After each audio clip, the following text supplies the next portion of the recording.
Listen here, these broccoli bites are my new favorite way to eat my vegetables, and they are the newest resident of Snack City in my freezer. While they are ugly and not very much fun to look at, they're quite palatable when dipped in pasta sauce considering they are over 80% broccoli by weight.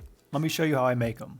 Get yourself a large microwave safe dish and add to it 2 pounds or 908 grams of frozen broccoli. Add the dish to the microwave and thaw out the broccoli until it is no longer frozen. You don't need to cook it, just go long enough until it is softened.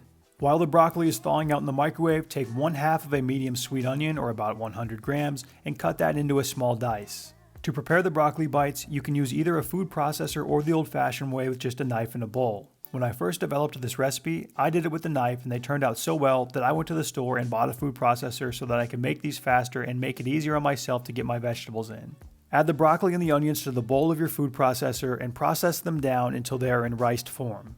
As you watch this video, you are witnessing me use a food processor for the first time ever, and to say that it could have gone better is an understatement. I should have done the blending in 2 batches, but because I am the most stubborn boy in all of the land, I had to put it all in the container at once. Now, if you're saying to yourself, wow, what a dunce, there's no way that's all going to mix together, you would be correct. I had to take the lid off and scrape down the sides approximately 4,000 times, and instead of just dumping some of it out, I decided to double down and keep adding to it. So into the chopped broccoli and onions goes 2 teaspoons or 8 grams of salt, 2 teaspoons or 4 grams of pepper, and then 1 tablespoon or 12 grams of garlic powder. Pulse it a few times to mix in those spices, pop off the lid, and then add in 1 cup or 120 grams of masa harina, which is corn flour. I did all of the ingredient additions one at a time because I was worried they wouldn't get mixed in evenly if I didn't. I haven't retested this using the food processor since filming this, but I suspect that if I just included an appropriate volume of food at first, I could have just added everything together at once and it would have blended together just fine. The last addition to bring together the dough is 1/4 of a cup or 60 grams of water. You can slowly drizzle this in, scrape down the sides, keep it moving until the dough forms and comes together. As could be expected, once I put the water in, things started to move a bit easier inside of the bowl, and eventually you'll end up with a product that looks a little something like this. The masa is quite absorbent, so it sucks up all of that liquid from the broccoli and the water to form a dough-like consistency. Now, if you don't have a food processor, here's the old-fashioned method. Dump out your broccoli onto a large cutting board and just start chopping away at it. If you divide the broccoli up into sections, it can make it a bit easier to work with and less intimidating. It's going to take some elbow grease though, so just keep mincing away until you get to a riced consistency. Eventually you will get there. Add it all to a bowl, add in your masa, your salt, your garlic powder, and the pepper, and mix together. The masa will start to soak up the water from the broccoli and form dry little pebbles. Then you can add in your water, mix it together, and the dough will come together. Once you have your dough formed, get out a large sheet pan and line it with a piece of parchment paper. The sheet pan I'm using here is 17 inches by 11 inches, but I think if you had one a little bit bigger, these would actually turn out to be better.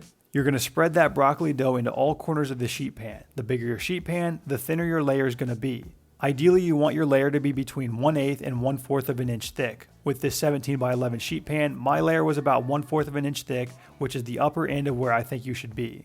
If they were a bit thinner, it would help them get crispier in the air fryer, but any thicker than 1/4 of an inch would probably lead to something that would struggle to get any crispiness outside of on the edges. So if you only have small sheet pans that are smaller than 17 inches by 11 inches, it might require you to do 2 batches. Once you get it all smoothed out, freeze it for at least 1 hour. This is going to help make it easier to cut once it comes time. I just make room in the freezer and throw it on top of everything. After it has had time to freeze all the way through the center, you can pull it out of the freezer, remove it from that sheet pan, and place it onto a cutting board. If it is frozen solid, it's going to be too tough to cut, so just leave it at room temperature for a bit and allow it to thaw out. I make this into 48 bites, and before I cut all the way through it, I like to make some guidelines to show me where I need to be cutting. I do 6 rows and 8 columns. My block was too frozen when I tried to cut it at first, and you can see a little jagged edge in there on the left where I tried to force it and it cracked. If you just let it thaw at room temperature for a couple of minutes, it will be much easier to cut. Once you get all of your cuts made, you're going to end up with 48 nugget-like pieces that look something like this. If you use the knife and cutting board method, yours are going to look a little bit more rustic. You're going to have some broccoli pieces in there that you can see, and it's not going to be as smooth. Perfectly fine, still going to turn out okay. You can move them all into a large Ziploc bag and store them inside of Snack City. If you plan to vacuum seal these, make sure they are frozen solid before you take the air out of the bag. If they're thawed out and soft, that compression could cause them to break. Now how to cook them. I go straight from the freezer into the air fryer. You can spray your basket with a bit of oil, but honestly I find that it doesn't even need it. Place your broccoli bites into the air fryer basket and air fry at 400 degrees Fahrenheit or 204 Celsius for 15 to 20 minutes. While they're cooking in the air fryer, measure out 1/3 of a cup or 75 grams of pasta sauce to dip them in. It doesn't really matter what kind you use, they're all roughly the same when it comes to calories and macros. Around the 12 to 15 minute mark, I'll pull out the air fryer basket and flip the broccoli bites over to the other side. From here, it should only take a couple of minutes to finish, and the less broccoli bites you have included in that basket, the less time it will take to cook. So if you only have a couple in there, make sure you check it early and pull them out when they're done. For each one of these broccoli bites, not including any sauce, you're looking at about 16 calories per bite. For a snack-sized portion of 10 broccoli bites with 75 grams of sauce, it's 177 calories. These things have been incredible to help me get more gross and disgusting vegetables into my diet. People get so mad when I say that I don't like vegetables. What's there to like?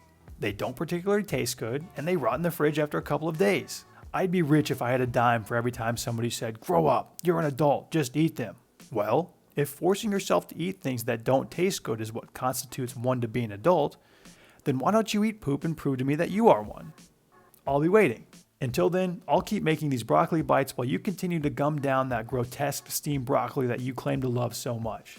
The recipe for these broccoli bites will be linked in the description of this video below. I'll also include links to the air fryer and food processor in case you want to check those out. That's all for this time. See you next week.